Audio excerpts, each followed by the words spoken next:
अर्नव की साहसी रात। अर्नव अपना सामान पैक कर रहा था। उसे मम्मी पापा से दूर जाने में थोड़ा डर लग रहा था। मम्मी ने उसे प्यार से गले लगाया और उसका मनपसंद खिलौना बैग में रख दिया। जब अर्नव नानी के घर पहुंचा तो उसे सब कुछ बहुत बड़ा और अलग लगा। नानी ने दरवाजे पर खड़े होकर मुस्कुराते हुए उसका स्वागत किया। आओ अर्नव, आज हम बहुत मजा करेंगे। नानी ने अर्नव को एक चमकती हुई मखमली पोटली दिखाई। उन्होंने फुसफुसाते हुए कहा, अर्नव, इसमें मीठे सपनों की जादुई धूल है।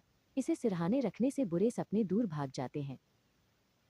शाम होने पर वे दोनों बगीचे में टहलने निकले। वहां सैकड़ों जुगनू टिमटिमा रहे थे।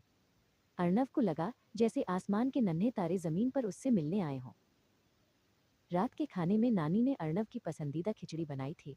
अर्नव ने एक निवाला लिया, लेकिन उसे अपने घर की मेज की याद आने लगी। उसने पास रखी अपने मम्मी पापा की तस्वीर को गौर से देखा।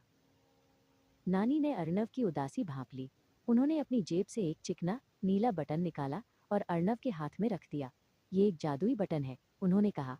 जब भी तुम्हें घर की याद आए, इसे दबाना और तुम्हें मेरी झप्पी महसूस होगी।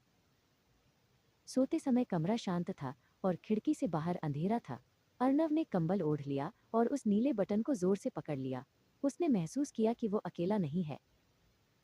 नानी बिस्तर के किनारे बैठ गई और उसे एक साहसी नन्हे तारे की कहानी सुनाई। वो तारा पहली बार आसमान में अकेले चमकने से डरता था, पर फिर उसने देखा कि अंधेरे में उसकी रोशनी कितनी खूबसूरत है। सुबह हुई तो सूरज की सुनहरी किरणें कमरे में आ गईं। अर्नव सोकर उठा तो उसके चेहरे पर एक बड़ी मुस्कान थी। वो बहुत गर्व महसूस कर रहा था कि उसने पूरी रात नानी के घर हिम्मत से बिताई। जब मम्मी उसे लेने आई तो अर्नव दौड़कर उनके गले लग गया। उसने गर्व से अपना नीला बटन दिखाया और कहा, मम्मी, नानी के घर रहना तो बहुत मज़ेदार है। अगली बार मैं यहाँ फिर आऊँगा।